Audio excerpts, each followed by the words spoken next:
રાણાપુરની ધરતી પર બાબા દેવની ધરતી પર પધાર્યા મારા નાના મોટા ભાઈ। भाषण शुरू करूं दिन तो पहले वो हमारा खत्री पूर्वज टंट्या भील, बिरसा मुंडा, राणा पुंजा भील, खाजा नायक, रानी काजल माता, उन सभी के चरणों में नमन करता हूं, मेरे पूर्वजों को नमन करता हूं। और आज आप हम सब एकत्रित हुए, ये बड़ी खुशी की बात है। पर ये खुशी की बात क्यों है?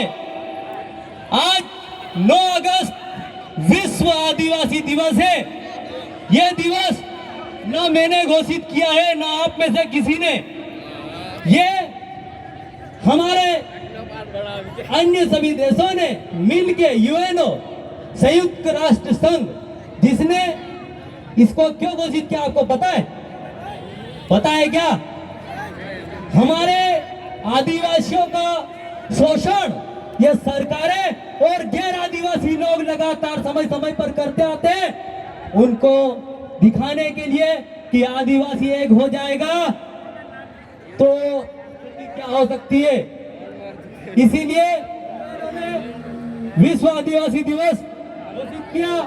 आप सभी को विश्व आदिवासी दिवस की बहुत बहुत बधाई और शुभकामनाएं।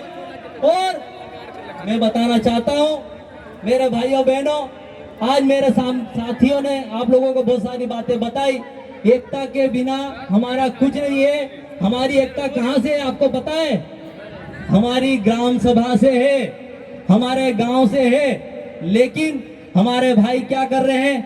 पेलानो सेडो खोदी दे दो, पेलानो कहीं कर दे दूं, पेलानो पे कहीं ने बीजे मार दे दो बाजार वाले, तो पेला जाए नहीं, अरे यह एकला मार खाए हम होगा जाए। मतलब ऐसा सोच के हमारे लोग नहीं जा रहे हैं। पर आप लोग जब तक वहां पर एक साथ मजबूती से नहीं आओगे तब तक कुछ नहीं होना है, समझे? तो इसीलिए ग्राम सभा जो पेशा एक्ट हमारे जो संगठनों ने लागू करवाया सरकारों से, तो उसका महत्व को समझे। पेशा एक्ट क्या है? हम गांव में अगर बैठ जाएं सब एक जात होकर, तो हमारी जंगल जमीन हमारा अधिकार कोई व्यक्ति हमारे पूछे बिना नहीं ले सकता है। इस बात को हमें ध्यान में रखना होगा।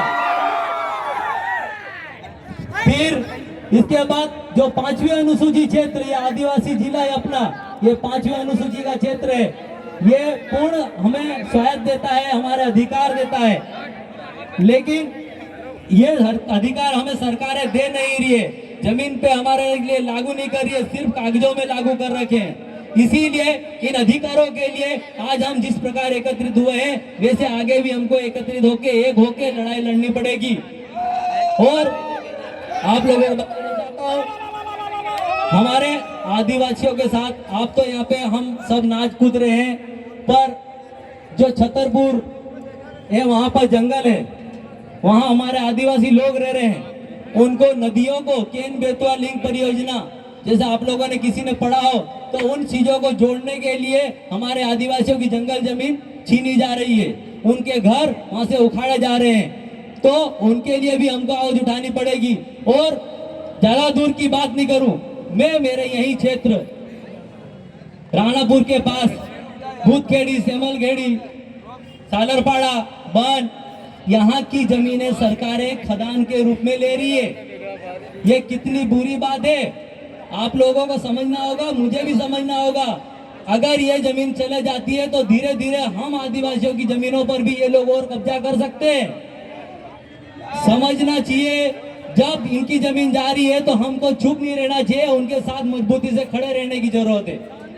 अगर ये जमीन चले जाए तो उनके, आज हमारा संबंध हमारे गांव से है, हमारे पेड़ पौधों से है, तो हम हमारा जल जंगल जमीन किसी को कैसे दे सकते हैं? हम इस देश के मूल मालिक है।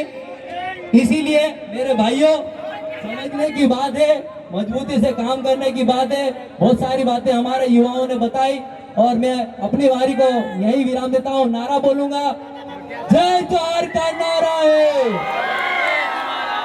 भारत देश हमारा है, जय जोहार का नारा है। ठीक है, धन्यवाद।